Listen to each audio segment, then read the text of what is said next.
You are now listening to the War Report Podcast Network. What's up, everybody? Welcome back to the College Loop Podcast, episode 111 of the College Loop Podcast. I'm your host, Dylan Larck, and I'm joined today by Mr. Tarr and Daniel Locke. Daniel, how you doing, buddy? Dylan, I'm glad you asked. It's been very busy, but, loving every minute of it, embracing the grind, studying, working. Oh, man, it's been great, but, looking forward to some vacation time this weekend for sure. Going down to see the Saints? Oh, yeah. You already know. Who do they play? Any college loopers going to be at the Saints game, let me know. Let's meet up. Who did the Saints play this weekend? Titans. Titans. That's going to be a disgusting game. Yep. That'll be good. That'll be fun, though. Have fun back at home. In Tulane country. That's right. Okay. But Tarr, how you doing? Hey, man, no complaints. NFL football is back this weekend if you celebrate that kind of thing. I'm clearly Daniel does, so hoping for him to have safe travels. Heading to D.C. for a fall wedding this weekend. Hashtag ban fall weddings. I also have devastating news. For those of you who watch College Loop routinely, I need you to keep me in your prayers. My girlfriend told me that when she gets married, she wants to get married in the fall. So I'm now accepting new girlfriend applications. No, I'm kidding. I'm not that stupid. But look for other people to come to your wedding because I don't think I will be there. I probably shouldn't have put that out in the sphere of the universe because now if this show ever blows up really big time, then whenever I go to book a venue, they're just going to look for the Auburn bye week and be like, guess what? This is triple the price this weekend, and I'm going to pay it. Anyways, yeah. Abby's going to pay it. As she does wear the pants. That's, you know what? You're right. My favorite question I've ever been asked, Daniel, somebody asking who wears the pants in Abby and I's relationship, to which I said, thank you for asking. Wow. That's the damn truth. All right, let's get into Auburn athletics, gentlemen. Let's do it. Yeah, Auburn football is 1-0, just one step closer to their 15-0 record that they're going to have this year, or just 9-3 for some people, but 10-2 for me and Tarr. So just one step closer as they travel to, or have traveled already, to Berkeley, California, which is almost 2,500 miles away, for their fourth all-time meetup with the Cal Golden Bears. And I gotta be honest, have y'all seen Oski the Bear, the mascot? Oh my gosh, it's horrible. It's horrific to look at. I mean, it's Jesus. I would pull up a picture, but I don't know if there's any children that watch the show, and I don't want to scar anybody because it's a sketchy looking bear. Yeah, at best. Sketchy is a good word for it. But yeah, big storyline going into this week is, can Auburn shut down this run game with the skeleton crew of a linebacker room? Because we just got news earlier on Tuesday, or say Wednesday. Labor Day messed me up. We got earlier. Today is Wednesday. Today is, as we're recording this, Wednesday. We got news on Wednesday that Austin Keys is probably going to be missing that game against Cal with a busted up thumb that he just got surgery on. So I guess they ran out of clubs to put on his hand. Yeah, okay. That must be the case. Interested to get y'all's thoughts on this linebacker room situation. I'll start with you, Daniel. I'll go ahead and give you guys a hint. Mine aren't good. Yeah, no, it's not an ideal situation in any way, shape, or form. As you already kind of hinted at, Cal's got an electric ground game. It is very, very good, and it's going to be hard to stop at full strength. Auburn won't be at full strength, and it's kind of been a concern that Auburn can't really stop the ground attack unless they stack 8 in the box. Well, the good thing is Cal can't really throw that well, and as the old saying goes, if you can't throw, you can't run. So that's a plus, and that gives me a little bit of hope, but I was kind of hoping that the defense would be able to hold Cal to about 20 points. That's really what I was hoping for. I just don't see that happening at this point. I think it's going to be a little bit of a shootout this week. I think that's on the table. I still think Auburn is going to find a way to outman Cal. I do think Cal, and correction, by the way, I said fourth. I meant first all-time meeting between the two programs. I go put that out there for all the people that might call me out on my BS. I do think Cal is missing out on some key factors. We don't know if their starting quarterback is going to be starting. Sam Jackson, the fifth, he got injured last game against North Texas. Don't know the availability of him. Can their backup quarterback throw the ball well against Auburn's defensive back room? But the storyline is they're going to want to run the ball. But I do think overall, if Auburn can find a way to even just slow it down, and that just means stepping up interiorly on the defense. That's what Auburn needs to do. That should be the focal point for the next 3 days. It's got to be. I mean, is there another option? No. I'm not saying that I don't have faith in Larry Nixon or Wesley Steiner, but I don't. And neither should you. One of those more than the other. Yeah, I'm not going there. I'm not letting you get on that soapbox. But yeah, I don't have faith with the rest of this linebacker crew. I mean, Cam Riley. We're going to talk about it in a second. But Eugene Asante, this is going to be your moment. You got to be there. You got to be a dude, because I'll be honest with you, folks. We're going to find out on Saturday if this Auburn front seven's about it or if they're not. I do think Auburn has what it takes, if nothing else in that secondary alone, to be a middle-of-the-road defense in the SEC. But if they can't keep Cal at least reasonably in bay on Saturday, they are going to be a bottom-tier defense in the ACC because this is an ACC-SEC matchup. Little did you know. Actually, you probably did know. It says Pac-12 on paper. It's not. I hate that we have to say that now. Yeah, it's absolutely crazy. But I'm a little concerned on that front, guys. This front seven didn't show me a lot on film that I liked. And when you take into account that they were playing UMass, do I think Auburn will still outbody and out duel Cal? Yes. I think it's a little bit crazy, the people that are projecting Cal to win this game, especially those that are projecting Cal to win this game by double figures. The craziest projection, in my opinion, is that this is going to be a sellout crowd for Cal. If it's a sellout crowd, you sold a whole lot of Auburn tickets. Statement of fact, by the way.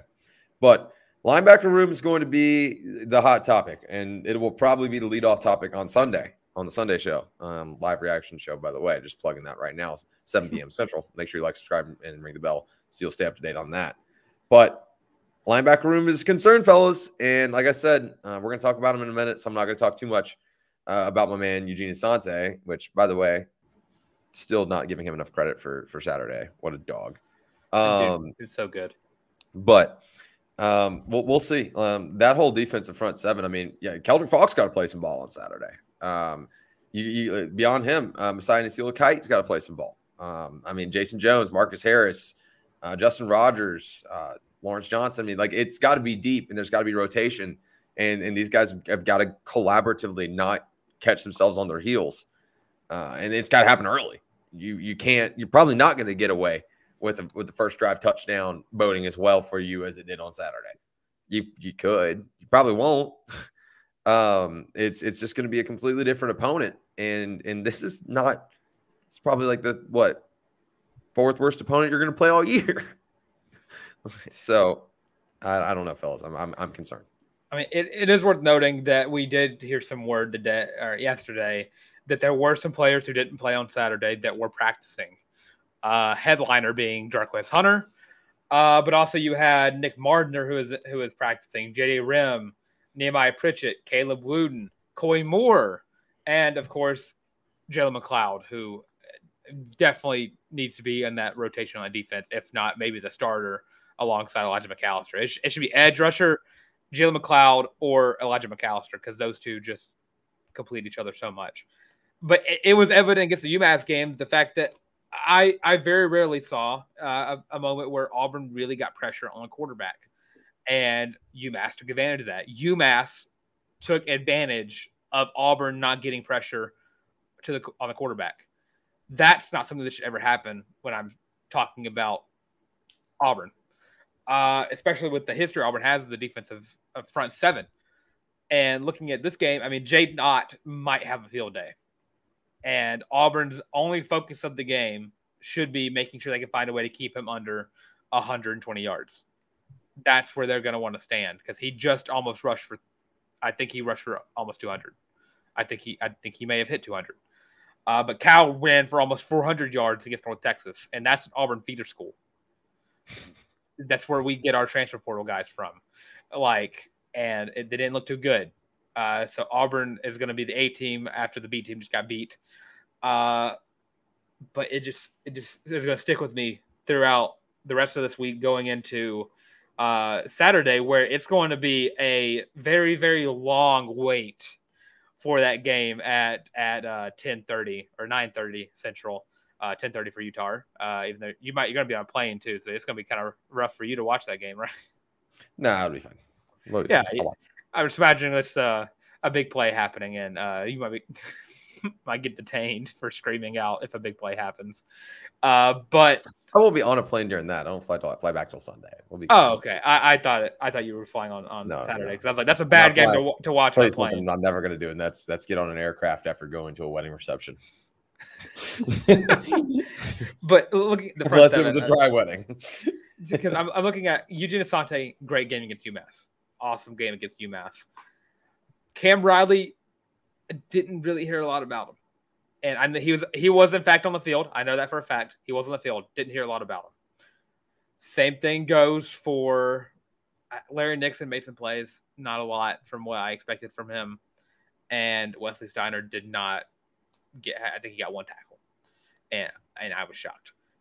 Just to not get on, kind of tiptoe on the soapbox a little bit. This linebacker room is bad. And Austin Keys being unavailable is huge. Is a big loss for this front seven on a team that really needs, of all positions on the field, that linebacker room has got to be healthy. Absolutely. Even if it just means cast them up at the club. I've always thought that players look more menacing with the club in the first place. I mean, it does do some damage. I mean, you're just kind of... It's a scare tactic. I mean, it's like a rock. You're bringing it down. You can crack someone's helmet open with that thing, I think, if you brought it down with the force of Nick Fairley on it. Well, let's talk about guys that need to step up in in his absence, in Austin Keys' absence. I already mentioned it, and I'm already moving us over just because I already talked about him. Eugene Asante, this has got to be a day for you, man. Yeah, really a little bit of a breakout. Hello, here I am game against UMass. Fellas, I think he's got to be a leader in that room. And on that defensive front seven, say, hey guys, like, we have got to play a brand of football that we did not show on Saturday. I don't know if it's schematics trying to simplify a defense so you don't show much on film. Who gives a shit about the film after this week? You got to win. Winning is the number one priority. Eugene Asante, I think, is your key to success there. Obviously, if you get Nehemiah back, you know what I'm going to say about Nehemiah. That's huge. But I'm not worried about the secondary. Guy goes down in the secondary, they're going to be fine. I firmly believe that. It's going to take almost a firing squad for that secondary to really be in something that I would call bad shape. Daniel, if there's a guy on the defensive side of the ball, I'm sure Dylan's going to pivot this to the offense here in just a minute, which is great. Seriously, genuinely great. That needs to step up. And you can give the same answer. That's fine. But who's it got to be on Saturday? Because Auburn's got to play better defense. No, you're absolutely right. And I'm looking at the big man, Jason Jones, the big 6'8" nose tackle. All offseason, we've been hearing about how he's going to step up. He's that guy this year. And I'll throw in Marcus Harris as well. Keldrick Falk. Like, I'm really looking for these guys to stuff to run. And they kind of, all three of those guys I just mentioned definitely made some flashes in the pan on Saturday. But just ultimately as a group effort, I just felt like it was sort of subpar at times. I didn't feel like they were always together, and I didn't feel like they always did an amazing job. So I would just really like to see a more balanced effort from the D-line. I agree. And I did make a list for this, but we already hit my number one. Daniel just hit my number 3, actually. So I'm going to go and hit my number 2. Looking at the offense side of the ball, we saw what Peyton Thorne was able to do against the UMass defense. Cal does have a dude in Jackson Sermon. He was projected to be an all Pac-12, even though Pac-12 won't be a thing in about 6 months. But he is the best player on Cal's, might be arguably Cal's team. A Jade not pending. And we saw what Peyton Thorne was able to do with a clean pocket against UMass. It will not be the same case against Cal. Cal is going to blitz the quarterback. They are going to try to get Peyton Thorne to make mistakes. And, I mean, just to say it, there's a dude who's sitting right there behind Peyton Thorne who, if he makes a couple too many mistakes, number 9 is going to walk out on the field, and then we're going to switch up to an RPO strictly system. And it's going to suck for Robby Ashford's arm, but Peyton Thorne's going to have to be ready. And you got to stay ready so you don't have to get ready kind of thing. And with Cal's defense wanting to get back to the quarterback, Peyton Thorne's got to get the ball out. And we didn't hear his name at all last game. We didn't. We almost heard Luke Deal's name, but we didn't hear Rivaldo Fairweather get called at all. Titans did a great job blocking. They were great in the run blocking game. And I think it was Luke Deal got a pancake, or was it Brendan Frazier? A couple pancakes all over the place from the tight ends. That's a great question. I have to look into it. But yeah, I remember as vividly a tight end got a pancake, but we're gonna have to get the tight ends involved this game. And I know you don't want to give up too much of the playbook before you gotta go to College Station in a couple weeks. Tight ends are going to be huge because checkdowns are going to be needed because you're not going to have the same clean pocket against Cal. You know, I think you bring up a great point here, Dylan. When we look at the offensive side of the ball and guys that got to step up, I'm not going to overcomplicate this. It is Peyton Thorne. It is number 1. And it's not that I think Peyton Thorne played piss poor on Saturday. I think he played fine. Yeah. I know a lot of people saying, oh, I thought Peyton played poorly. No, he didn't. He played fine. Did everything that he was asked. Didn't turn the ball over. Really, I mean, just played smart football. He looked elusive in the pocket, by the way. Looked very elusive in the pocket, which can bode well, to your point, this weekend. We need to see not average game manager Peyton Thorne. We need to see 2021 Peyton Thorne on Saturday. And that is not me harping on the guy. I want people to know. Like I said, I will go back to this. I thought Peyton did everything that was asked of him on Saturday. And that was this past Saturday. And that was, don't give away our playbook and soundly thump our opponent. And they did. They did exactly. And they could just run the ball. And that's fine. And Auburn's going to do a shitload of running the ball this weekend. But Peyton Thorne has got to make plays. And I'm not just saying make the routine plays. He's going to need 4, 5, 6. Oh, my God, he made that play. So, A, make sure Auburn can confidently win this ball game because I think they can win this game comfortably. But B, put the league on notice. Put the world on notice. I know there's the whole element of, oh, they're sleeping on us, whatever. No. Go and play good, sound, well above average, not game manager-esque. Play good football. Go out and don't turn the ball over. Go through your progressions. I thought he did a good job of that on Saturday, by the way. Great job. You go back and you watch film. Peyton Thorne did a great job with his checkdowns. I like your point about the tight ends. I thought he ran the RPO about 80% effectively, and that's fine for game 1. That's really okay. That's a fine benchmark. It's got to be higher than that to win at this level. But he is the most important player on the field. It's the most important position on the field, folks. Let's just not pretend it's not. Peyton Thorne's got to play a great game on Saturday, or at least a good game for Auburn to be in a position to thump Cal. And it'll really help if the guys who are practicing this week that were not available for UMass. I mean, Daniel, you would love to be able to eat your cake on Saturday if Nick Marner stepped out there on the field and started mossing folks, because I would expect a big old grin on your face whenever you step back on the show. I would expect nothing less. Everybody on Bourbon Street with me on Saturday night would be put on notice. That's fine. But Jarquez Hunter, I think I mentioned the headline of players that did practice. We talked about it. It was just me and Daniel. But Tarr, I want to get your opinion. Does Jarquez Hunter make or break Auburn's offense against a Cal defense? No. Was that poised to me since you guys had this conversation? No. Yeah, we talked about it. It's not. Yeah. That room's too deep. It's running backs and DBs that I'm not worried about on this team. Someone came at me in the comments the other day about saying something. Stop that. Jarquez is number 1. And if I'm calling you out and you got offended, sorry, that's fine. I don't really care. DeMar Austin's freaking special. I mean, that kid's different. Jeremiah Cobb looked good. Brian Battie looked good. This running back group is fine. You don't need Jarquez Hunter to win on Saturday. I don't know that you need Jarquez. I don't know that Jarquez Hunter is a make or break in many games this year. There's a handful for sure. But I don't think that your team is all that different if your running back one is Damari Alston. I don't think your team's all that different if your running back one is Jeremiah Cobb. Now, you don't want to lose bodies and bodies and bodies in that room because they're so freaking special. But no, Jarquez Hunter is not the most important player on that offensive side in terms of returning. He's not the most important player to get back this week. He's not more important than Nehemiah Pritchett, and that's one of the most loaded rooms in this team. I'm not getting dramatic here. I'm just saying, in my opinion, Auburn's run offense, it is different with him in the rotation, certainly, because he adds a different aspect. But they are still lethal without him. And if you got to sit him another game so you don't get in trouble in the long run, so be it. Whatever.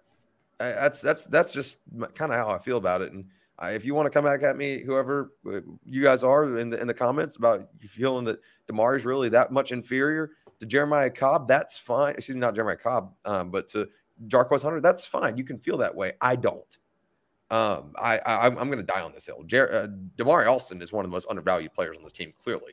That's what's been regurgitated by this fan base to me. Because whenever someone mentions something about 27 not being on the field, oh, well, we got to get him back ASAP. Yeah, you want him back. He's special. He's a Sunday guy. He's going to be a phenomenal player in the National Football League. So are the two guys behind him. Just being honest. And 3 guys behind him. Yeah. 4 guys. Sean Jackson is going 1-1 this year. Dude, Sean Jackson is a very serviceable player. I'm being so serious. Sean Jackson should probably get a carry or 2 per SEC game. I said that. Yeah. I'm being honest. Every single one of these guys brings something different. I don't think you have to have them. So sorry, I went on a tangent there, Daniel. No, I didn't mean. And if you disagree with me, Daniel, I'm sorry, I wasn't calling you out. But no, I don't disagree. I mean, we got our fair share of stuff because we brought this conversation up amongst ourselves last show, and someone did kind of bring up the fact they didn't. I think they heard the question that was posed, and then commented as if our answer was not going to be that this running back room is too deep for us to worry about one dude. Because we did get a comment about that. It's very quote unquote constructive, I guess you could say, in some lucrative terms. But the running back room is very deep. Damari Alston is going to. I don't think he needs to step up, but he needs to be ready to be depended on. And I think Damari is all ready for that. I was about to say, to your point, Dylan, I think Damari Alston just has to be Damari Alston. He doesn't need to be Jarquez Hunter. He doesn't need to be Jeremiah Cobb. He doesn't need to be Tank Bixby. He should be Damari Alston. I mean, he's fun to watch, guys. I mean, let's be real. Like, I loved last year coming down the stretch when Auburn was running the football so much. We were getting back to Auburn hard-nosed football, and you were having to rotate out backs, and it was really just Jarquez and Damari doing their thing, right?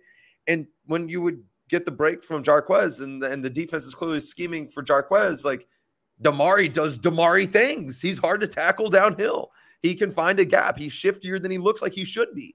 And then it's kind of not dissimilar in terms of like rotating him out with Jeremiah Cobb, which, by the way, we got our answer. He's too talented to keep off the field, and he is. That kid is awesome. I can't sing enough praises. Like, this is one of the few times you're going to sit here and me say, dude, like, it doesn't matter. Like, you could throw any of those guys against any defense, and on the line under center, and I still feel confident in them getting 3.5. You know what I mean? And that's the ultimate song of praise, by the way, for running back. Like, I feel confident that there are going to be a lot of situations this year where Auburn's going to run the ball 3 times to get a first down, and it's going to happen a lot in the same drive, and that's fine. And you can use 3 different backs. Like, it's beautiful. It's art. I mean, we might be looking down the line in a couple of years and call this the best running back room Auburn has ever had in 1 year.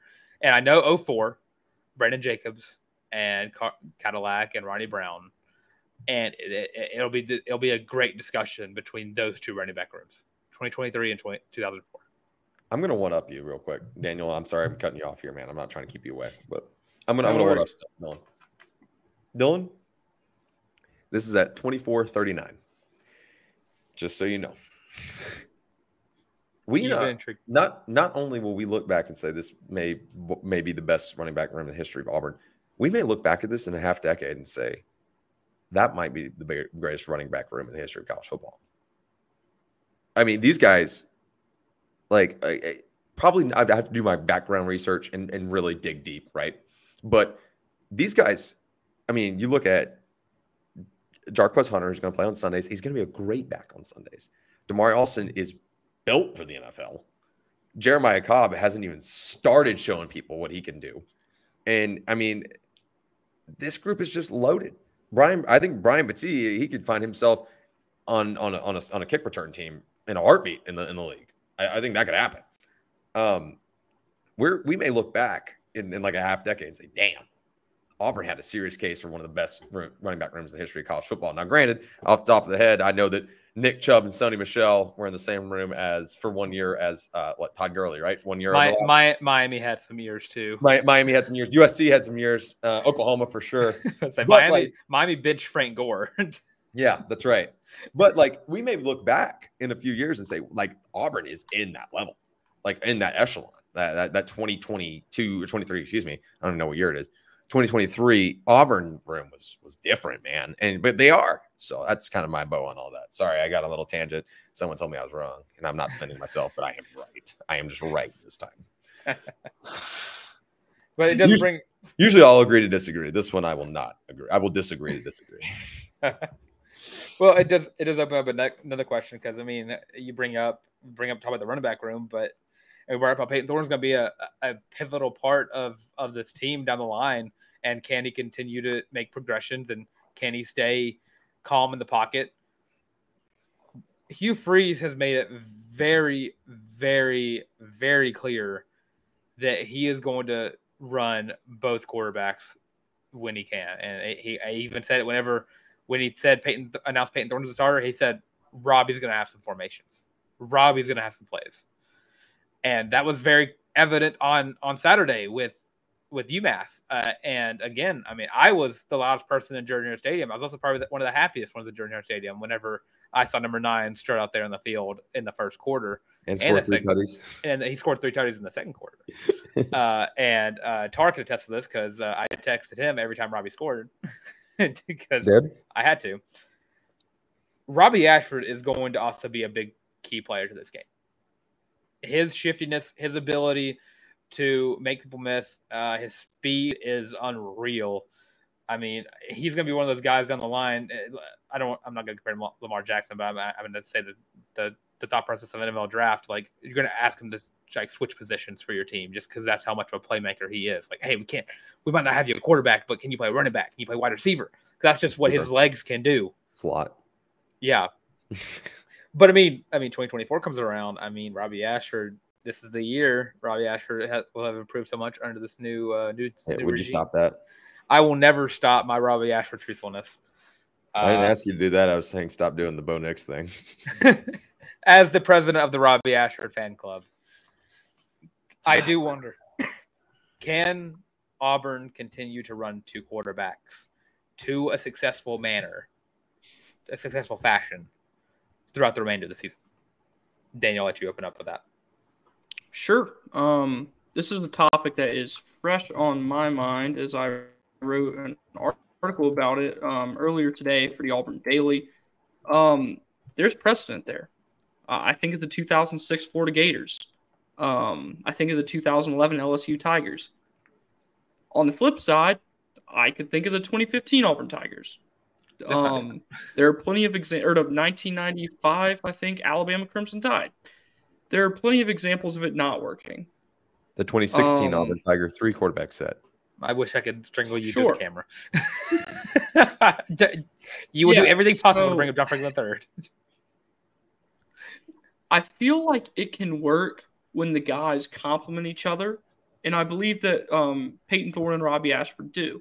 Like, obviously, Peyton Thorne's more of a traditional pocket passer, can get out of the pocket if he needs to and make something happen, but that's not his primary thing, and it just never will be. Robby Ashford is one of the most freakish athletes to ever play for Auburn, and Auburn's had Bo Jackson, and the list goes on and on. I'm not even going to waste time naming them all because Cam Newton. So, but they're good at separate things, and they can really just make each other better by being there. So I feel like for Auburn it could work. I feel like it could be sustainable. And it helps that Robby Ashford is really, really, really good with a football in his hands. And Mike G brought up that he might get 2 tutties against Cal. That would bring up his season total to 5 in 2 games, which should have him in the running to go to New York in December. Can I overreact? Can I bug for a second? I mean, I've been booging all off season long, so I'm gonna bug. I'm gonna overreact. On the surface, in the way that Peyton Thorne and Robby Ashford speak about one another, and the way that they interact, and I was watching them on the sideline on Saturday. The way that they've at least outwardly project their open support for one another. I think that plays. I think it plays into if this can really work. I am the biggest skeptic on planet Earth of a 2-quarterback system, and I preach that if you have 2 quarterbacks, you have no quarterbacks, right? But if Robby Ashford is truly invested and believes in this system, and his role in this system excites him, and it's something he can get behind, I think you're getting the best of both worlds. I do like the hashtag Red Zone Robby thing. I think that's all cool and fun and whatever. I know, Dylan, I know you love it. I'm all for it. I also love Peyton Thorne having the ball in his hands in the open field and the backfield. Does that make sense? You know what I'm saying? I love the idea of from the goal line to the opponent's 20, the ball being in the possession of Peyton Thorne in terms of downfield checkdowns, in terms of running the RPO, and knowing when it's okay to take a sack and minimalizing.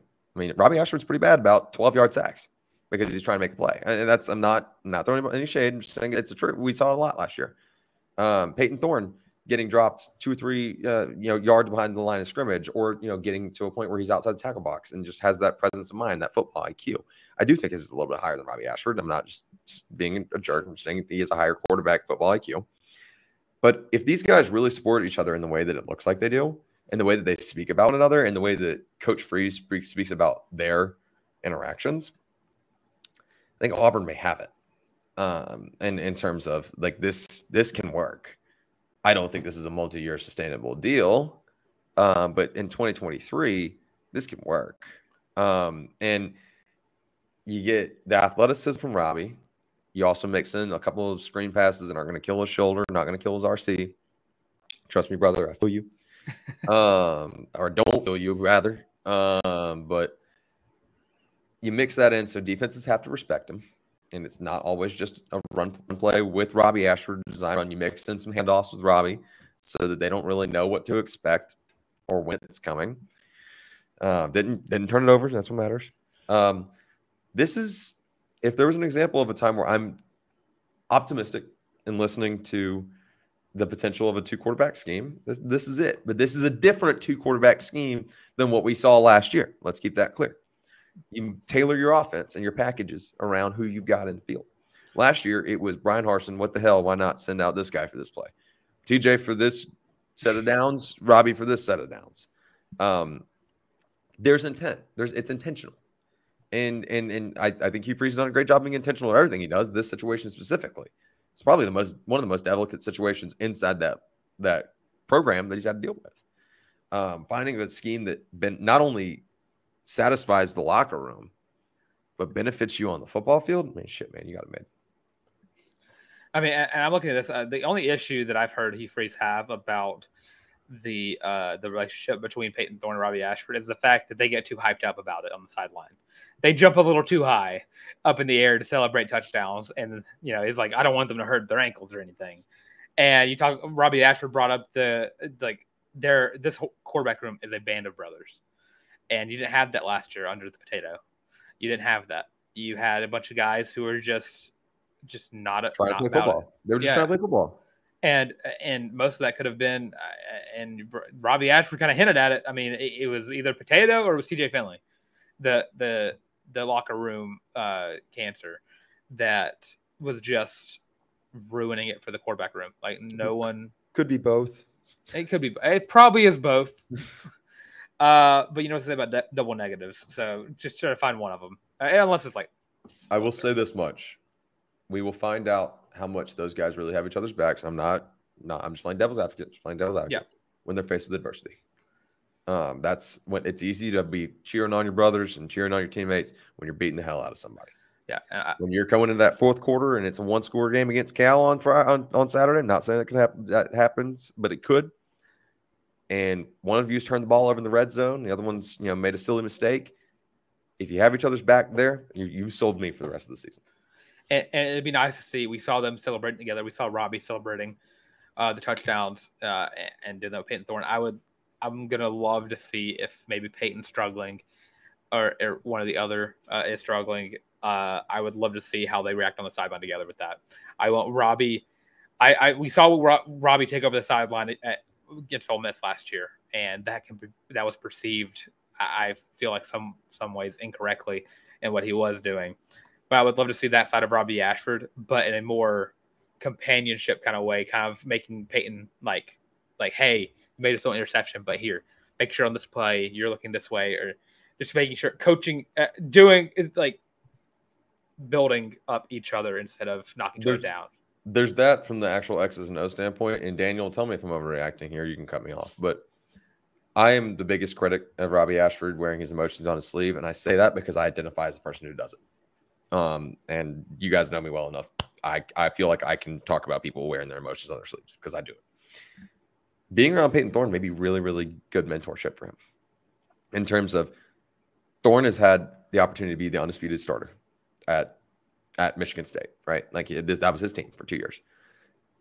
Thorne knows how to go about his business and not let the highs get too high, the lows get too low. Get frustrated like any football player would, and get frustrated when you should get frustrated. I think that Robby's competitive edge, and this is me digging in and booging way harder than I should have, but Robby's competitive edge compared with Peyton Thorne's veteran presence, despite whatever age similarities they may have, that bodes well in terms of, hey, like let's pick each other up, like let's be hype. I'm going to feed off your hype, but I'm going to be your even keel, and because things are going to ebb and flow. It's great when they ebb. It's terrible when they flow. You know what I mean? Like they're going to be up and down. But how do we find that middle ground? I don't think Peyton Thorne's presence hurts that at all. I think it probably serves as a good lead by example, right? Yeah, and I'm looking. You bring up. Sorry, Daniel. I'll just to talk about like a comparison between what this offense could look like looking at 2017 with Kerryon Johnson. And I'm not calling Robby Ashford a running back by any means, but 2017 Auburn ran the Wildcat pretty well with Kerryon Johnson, taking Jarrett Stidham out and giving him a break and letting Kerryon do what Kerryon did best. And I mean, the only difference between Kerryon and Robby is Robby is quarterback. Robby can probably throw way better than Kerryon Johnson. I love Kerryon, and that one touchdown got against Alabama 2017 was gorgeous to Nate Craig Myers, which is another bingo card name. We should just get bingo cards made for just for a week. So if we name these players, bingo. But Daniel, go ahead. Yeah, so just kind of going back to the thing with Robby Ashford, like it's great when a player wears their emotions on their sleeve. It can be a good thing for morale when things are going good. However, it can also be a bad thing for morale. And Tarr, I'm right there with you. I do the same thing. If you're playing golf with me and I'm having a bad round, you will know it. You'll know it. I'm the same way. We're competitive. We are. So, but the thing is, and like I said, when things are going great, getting the guys hyped up, that's awesome. But those carry over when you're mad too. And, you know, if your receivers and your running back and your line see you throw your helmet and, you know, say some not very nice words as you sit down on the bench, like that carries, especially as a quarterback. So it's one of those things, like it's definitely great to have and probably better to have than not to have, but it definitely needs to be contained at times. And I think Peyton Thorne can be a good influence on that, truthfully. And sure. And I think Hugh Freeze much better in terms of leadership especially with his quarterbacks and with his leaders, than Robby's probably past two stops, if you include that stop at being under Brian Harsin, you know what I mean? I'd imagine he kind of just lost in the sauce at Oregon. So, you know, that's how that goes. But that's where I'm at on that. Yeah, just overall, I feel like it can be run pretty well. But the real test will be week 4. The real test will be if Auburn signs with Nike instead of Under Armour. Yes, as many people may know, Auburn is currently now a free agent in terms of apparel brands. And if you can't tell based on just view, but for audio listeners, just go and let y'all know, I clipped a Nike logo that I drew myself. It took me about 4 tries to do, but I got there eventually. It looks like a Nike logo. Auburn should switch to Nike. Or at the very least, I mean, anything that's not Under Armour. You're not wrong. I don't know. We talk about this a lot. I won't believe anything until the writing's on the wall. Under Armour's going to pay Auburn as much as they want because they need to keep them. Let's look at the stable programs left. Auburn, Notre Dame. Yeah. Cal? Is I'm talking about staple, large profit programs. There you go. Yeah. Auburn, Notre Dame, maybe South Carolina. Yeah. It's not a good roster, not a good company to be in. I think they still have Maryland. That's cool. Texas Tech for sure. Like in terms of profitability, Under Armour's going to fight with everything in their power to keep Auburn. They're going to write them a huge, damn near blank check. I don't know, Daniel. It's kind of fun banter. Like Nike would be fun, but we'll see. Yeah, I'm a strong proponent of Nike. I love Nike stuff. When I have the option, it's what I wear. And anything except sneakers, I only wear On Clouds and Hokas. But that's understandable. I used to always wear Nikes, but I'm getting old. I've got to protect my knees. I'm sure both my co-hosts can relate to that. Yeah, we're not as young as we used to be. So you have I'm a New Balance guy now. I'm New Balance. I wear the dad shoes too. Hey, those are good shoes, and I'm sure I'll get to that point. Like I'm not quite as old as y'all, but when I am, and I'm at the point where I'm thinking about a family like both of y'all are, I'm sure I'll be right there with you. Don't hate them on New Balances. I'm a huge proponent of Nike. Yeah. However, I don't know if it's going to happen. I'm kind of in line with Tarr. I think Under Armour will just hand John Cohen a check, and like that Peter Griffin on the car lot cutscene of Family Guy, where he's like, write whatever number you want. Yeah, no, I think that's how that's gonna go. It's really not worth talking about until we hear things heat up, but kind of fun to talk about. I mean, like Nike would be cool. Nike already has Alabama and pretty much every other S tier like huge profit program when you look around, except for Notre Dame. Like they've got Texas, they've got Oklahoma, they've got USC. I think Miami still has Adidas, right? Yeah, that's a matter of time. They've got Georgia. I mean, Oregon, obviously. The CEO and founder of Nike went to Oregon. So Nike is Oregon. That's never going to change. My favorite thing about that, by the way, is like people not knowing like Oregon just gets this great deal with Nike. It's like, yeah, well, that's because their founder went there. That's probably why. Like Auburn all gets iPhones. But we'll see. I think it's going to be Under Armour. I think it's I think at the very go back to Russell. If Under Armour is that big, just go back to Russell. No, you don't want that. You don't want I that. I want anything that's not going to make student athletes transfer out. Daniel, it's time for you and I to start pushing our first ever Lululemon agenda. Okay, Lord. I am so down. I'm down too. I love Lululemon. I do too. Yeah, I don't know anyone who doesn't. No one. Let's let Auburn be pioneers. Hear me out. ASICS. Yeah, and like I would love to go to the first On Cloud school. Like, look, right now. Am I too old for On Clouds? You don't have to go anywhere. They're right here. Come on, John Cohen, get it done. Am I too old for this? I don't know what On Clouds are. What are you talking about? On Clouds are like supposed to, like, actually Daniel was saying we wear old man shoes. Like On Clouds are like as you're actually getting older in college and acknowledging it's not all about fashion, it's about comfort, and then posts like that. Yeah, they're not that expensive, like $120, $130. I don't know. They're good shoes. Anyways, I've never paid more than $80 for a pair of shoes. Now we're reviewing On Clouds. Yeah, I'll just throw it out there. It'd be cool to have New Balance for baseball and softball. Sponsor us, please. Just saying. But we not have anything but Under Armour. But a school that's very near and dear to my heart, the Boston College Eagles. They wear New Balance and they do it awesome. They do New Balance now, huh?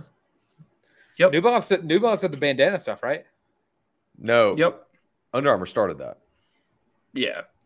Oh, then I take back my credit. So Under Armour is already. What you're saying is New Balance has already won out one contract over Under Armour. If you give me, whoever gives me orange jerseys can win my heart. Yeah, whatever. Anyways, Fair. Yeah, that's not happening either. But we move forward. Okay, next time you guys hear us on the airway, we have more Auburn news here in a second before we transition over. But next time you hear us over the airways or on the YouTubes, it'll be just Dylan and I hanging out with John Conley doing film prep and preview of the Cal game on Saturday. Daniel, you get your Thursday evening off. Congratulations, my friend. Very happy for you. Hope you enjoy it. They've got trivia, I think, at Southeastern that night. Just not that I would know, but if I did know. I'll actually be in Birmingham then. Oh, good. That's good. There's a pub there, I've heard about. There is. Supposedly, you can get like a mimosa tower. Don't know anything about it, but if I did, that would probably be where I would start. Let's slide over and let everybody know where they can get the best shirt known to man, Dylan. Oh, Tarr, I've been trying to look for a really good shirt. Where would you recommend I go? That you could go to thewarreport.com, www.warreport.com, and you could get your very own. Throw it up on the screen for me. Feeling a Loopy t-shirt that's co-branded the College Loop and the War Report t-shirt that's available right there on thewarreport.com for $25. You guys go purchase one of those, pick one of those up. That supports us big time. We super appreciate that. You can also don't have to type it in the search bar. We get it. I don't want to click on it either. It's always in the link in the description. You can jump straight over to it and grab your own Feelin' Loopy t-shirt. If you pick one up, take a selfie wherever you're at. Tell us where you're rocking the Feelin' Loopy t-shirt. We'll retweet it from the Twitter. I promise you. I promise. Like, that's something that will happen. And put the hashtag. Hashtag Feelin' Loopy. Hashtag Feelin' Loopy. There it is on the screen. That's right. So, that being said, I am so damn excited for this next subject. I'm so hyped. Guys. It's been a minute since we talked about this sport. I'm so hyped.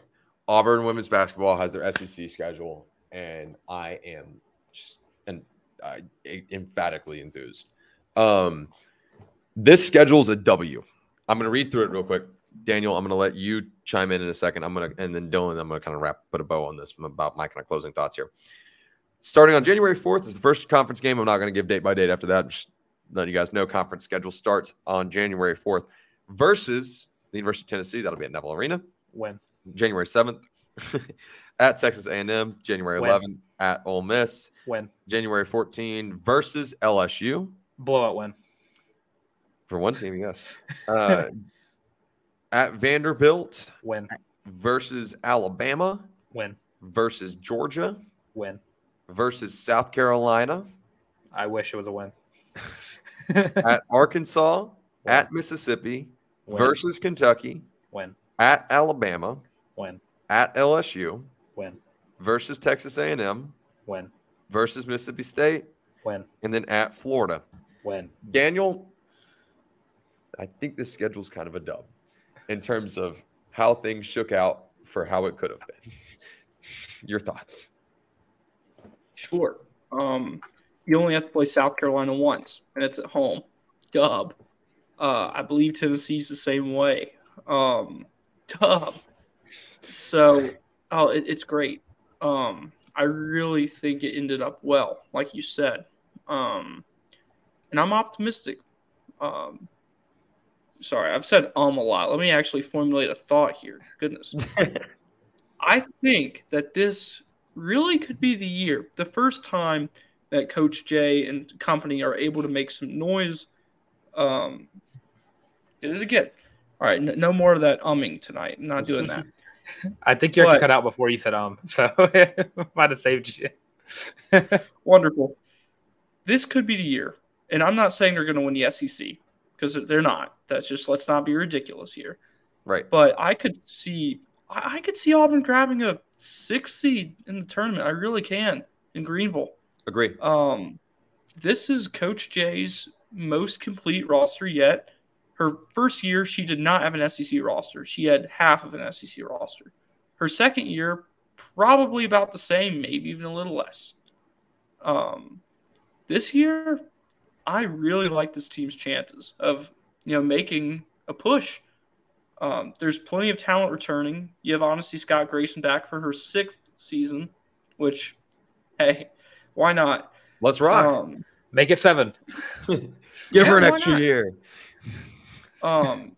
there are some problem makers in the program, and I'm not going to name names who are no longer there. I'll say it. All right. The Texas A&M Aggie. That's the blast guy right up there. I'm looking forward to that game. Twice. I'm looking forward to that game. Ooh, Twice. Aisha Coulibaly's return, February 25th. AC returns to Neville Arena. Tarr, you already bought tickets to that game. I know you have. I pre-ordered them. Well, Daniel, you said all that to say this. Would you say this is the year Coach Jay has improved so much with this new team? Would you quit? She's focused. She's having fun. Daniel, excuse me, Dylan. Your thoughts on this schedule before I give mine, because I'm going to echo a lot of what Daniel said. Like, I am very, very optimistic about this. Yeah, it helps you. You really get to avoid going to Columbia and to I almost said Neyland, to Knoxville. Hell yeah! It does suck. You got to play LSU twice because for some reason they won that championship and then loaded up in the portal for whatever reason, other than just to do it again. But I mean, overall the schedule looks great. That's all I really. Daniel pretty much hit the nail on the head. Sorry, guys, I had to clear my throat there for a second. So you need me to go one more second so you can cough? Yeah, I kind of did, but we're good. Don't worry about it. Okay, my quick immediate reaction to this when I was reading through the schedule, and I see versus Tennessee to start the schedule, I was like, oh, we're off to a roaring start. And then I was like, Texas A&M, okay, Ole Miss, okay, away games, whatever. Versus LSU, okay. I mean, like they're inevitable. They're right there. They're not going anywhere. Okay. So this is a little bit of a tough slate. Vanderbilt, all right. Auburn's due to beat Alabama this year, by the way. Damn it. Twice. At least once. Twice. Georgia at home versus South Carolina at home. You keep South Carolina and Tennessee away from their home courts. Then you go to Arkansas, Missouri, Kentucky at home. Alabama at LSU. There's your one road. Okay, like maybe you don't watch this game. like that Kim Mulkey is her and Dawn Staley are the gold standard in the in women's college hoops. Unfortunately, they both just coach in the SEC. It's just that simple. Which side note, my new job, our women's basketball coach played under Dawn Staley at USC. Fun fact. Oh. So like maybe I could talk to her about coming on the podcast. This is just like live brainstorming. That'd be kind of cool. Ask her if she's got next year of eligibility to hop on. Go help Coach Jay, right? Yeah, hop in Neville Arena. That's right. And then you play versus Texas A&M versus Mississippi State at Florida. Guys, fellas, I mean, this is a W. This is the toughest conference in the country for pretty much every sport. Women's basketball for sure. For sure. You've got the juggernauts now, plural, of USC and LSU. And Tennessee, always a perennial contender. UGA, always right there. Ole Miss, absolutely right there on the bubble. I mean, Auburn could win like 16 games. Auburn could win 8 or 9 SEC games this year. I think 16. 16 is the gold standard. That is like I'm pumped. I'm excited for Coach Jay. I'm excited for the tip-off event here in a couple weeks. Like I'm very, very excited for this team because this is a true program that when I was an undergrad was at the bottom of the barrel. And we have really been able to watch under this new regime truly ascend. And if they make the women's NCAA tournament, March Madness tournament this year, I'm going to be insufferable, by the way. You need a pair of these? I might, because I'm going to be the most obnoxious person in the world about Coach Jay is the truth, which we've been saying since day one. By the way, since day one, the first time I met Coach Jay, her introductory press conference said, damn, she is the truth. And if this team wins 8 or 9, hell, if Auburn wins 10 SEC games this year, I don't know what I'm going to do. Y'all drop it in the comments. We'll figure it out. It'll be something ridiculous because I'm going to shave his head. Shave his head. I'm not touching the lettuce. The lettuce is going nowhere. But like this team really, like Daniel said, could be the real turning point for this program where it says, okay, we are definitively here and we are back to stay and continue building in that direction. So I was very excited about that. Very excited. I mean, looking through, I think Ole Miss is winnable. A&M could be very winnable. I think Auburn will be playing with a chip on their shoulder whenever A&M walks into Neville Arena. Vanderbilt, winnable. Bama's winnable. Georgia's winnable. Arkansas, Missouri, Kentucky, Alabama again. And the airplane hangar. And Auburn's going to win a couple games they shouldn't, folks. That's going to happen this year. I think 10 wins in the SEC might be not a crazy thing to say. You might out-talent Coach Jay. It's hard to out-coach her. It is hard to out-coach her. She's truthfully, I'm being serious, not just like, sunshine pumping. She's a brilliant basketball mind. It's going to be tough to out-coach her. They're going to win some games that they shouldn't. And I've got that in my eye on that Georgia game. What's up, Daniel? You cut out. She's awesome. And this team is talented. And those two haven't come together yet. So I am over the moon excited to see this team. And I can't wait until November 8th, 6th. Yeah, I'm ecstatic to see what Coach Jay can do now that she actually has centers. Yeah, imagine that. Auburn can rebound again. I mean, I was on board with just putting Dylan Cardwell in a wig. I was on board with changing Unique Thompson's name to Thompson Unique. I mean, and bringing her back. Yes, I was on that wagon. Trust me. Is she in the WNBA? No, she's playing overseas now. Oh, okay. So you get her on the show. That's that would be freaking dope. We should do that.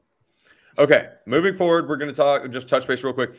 Auburn soccer, they will play West Virginia this evening as the show's coming out at 6 p.m. Central Time. That will be in Morgantown. Have fun with that drive. Been there, done that. And Auburn women's volleyball Tiger Invitational starts today as the show's coming out. Playing Middle Tennessee State, Charleston Southern, and Mercer. Those games are on Thursday, Friday, Saturday. Like I said, show coming out Thursday. So first game 6 p.m. this evening, 7 p.m. Friday against Charleston Southern, and 5 p.m. on Mercer. Daniel and Colin have been kind enough to promise us a little rundown and synopsis of all that at the beginning of next week. Super, super excited about that. I can hit volleyball because I'm going to be watching some Auburn volleyball. Yeah.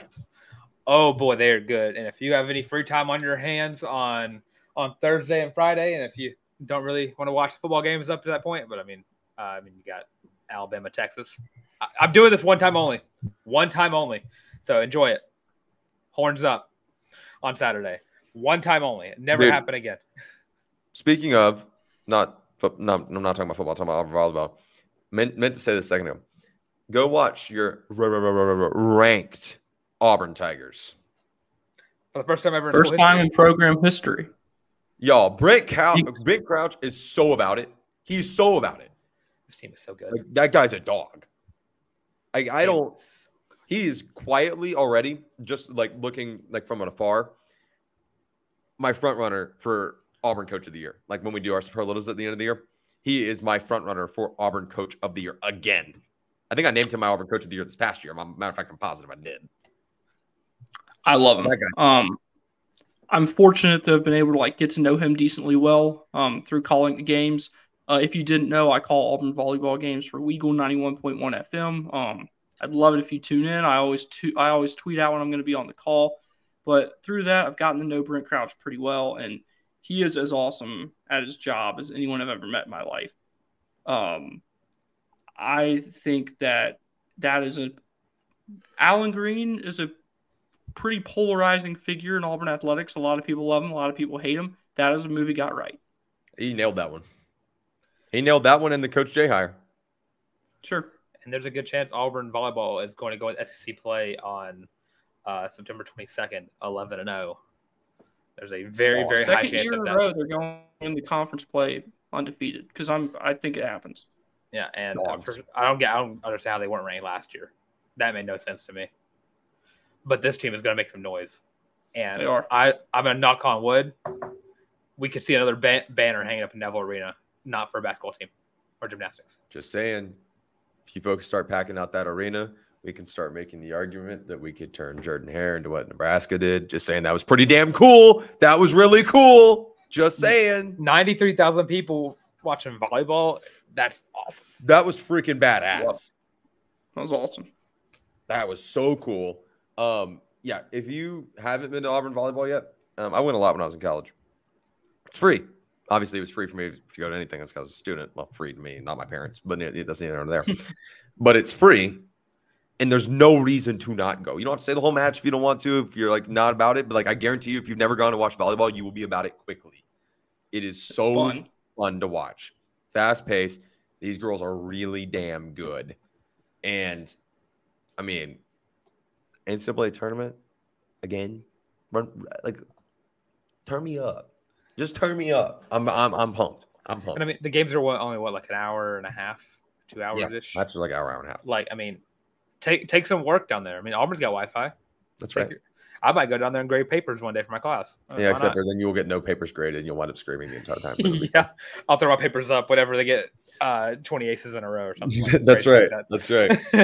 If you are not already following at Beiersdorf Colin on Twitter, make sure you go follow him. He's not dead. He's got COVID again, bro. Jesus, this man needs to start. We're gonna make a mandatory Colin mask mandate.